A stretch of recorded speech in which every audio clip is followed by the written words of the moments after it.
నిన్ను వలె నీ పొరుగువారిని ప్రేమించాలి, క్షమించాలి. ఒకవేళ తొందరపడి ఏదైనా అన్నారా అనుకోండి, మీరు క్షమించే రీతిగా ఉండాలి అని దేవుని యొక్క వాక్యము ఈ దినం మనకి ప్రత్యేకంగా తెలియజేస్తుంది. ఇక్కడ మనం చూసినట్లయితే రెండిటి మధ్య జరిగినటువంటి సంఘటన, ఈ రెండిటి మధ్య జరిగిన సంఘటన మత్తయి సువార్తికుడు స్పష్టంగా మనకి తెలియచేస్తూ ఉన్నాడు.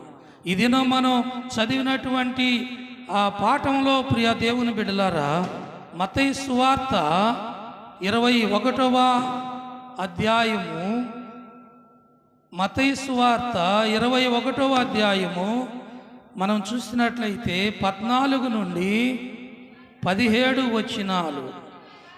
గుడ్డివారును కుంటివారును దేవాలయములో ఆయన యొద్దకు రాగా ఆయన వారిని స్వస్థపరిచెను. ఈ రెండిటి మధ్యలో జరిగిన విషయం ఏంటంటే, కుంటివాళ్ళేంటి, గుడ్డివాళ్ళేంటి, అందరూ కూడా దేవాలయంలోనికి ఆయన యొద్దకు రాగా ఆయన వారిని స్వస్థపరిచెను.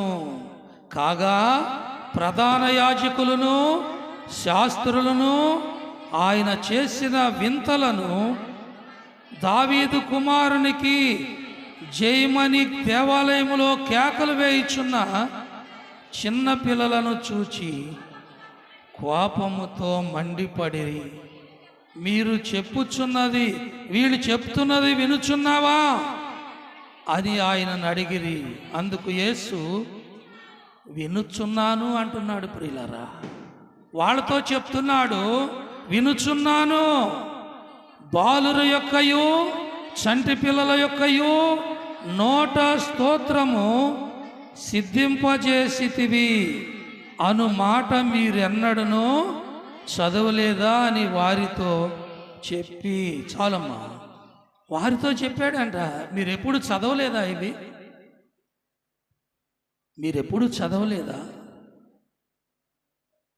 పెద్దోళ్ళు ఏమనుకుంటున్నారంటే మట్టబొట్టుకోవడం సిగ్గు అనుకుంటున్నారు. పిల్లలకు ఉందా ఆ సిగ్గు? ఉందా? వెళ్ళేటప్పుడు ఈ మట్టతో ఆ పిల్లని అటు అంటారు, ఈ పిల్లని ఇటు అంటారు. ఏమన్నా ఆ రోజు ఆ ఈత ముళ్ళకి ఎలాంటి పవరో లేదు, అవేం చెయ్యవు పాపం. గమనిస్తున్నారా ప్రియ దేవుని బిడ్డలారా? కాబట్టి మీరు పండితులయ్యుండి మీరు ఎందుకు ఈ మాటలు చదవలేదు? గ్రంథంలో మీకు ఎప్పుడు ఈ మాటలు తగలలేదా? ఎవరి చేత స్తుతించబడతారంట?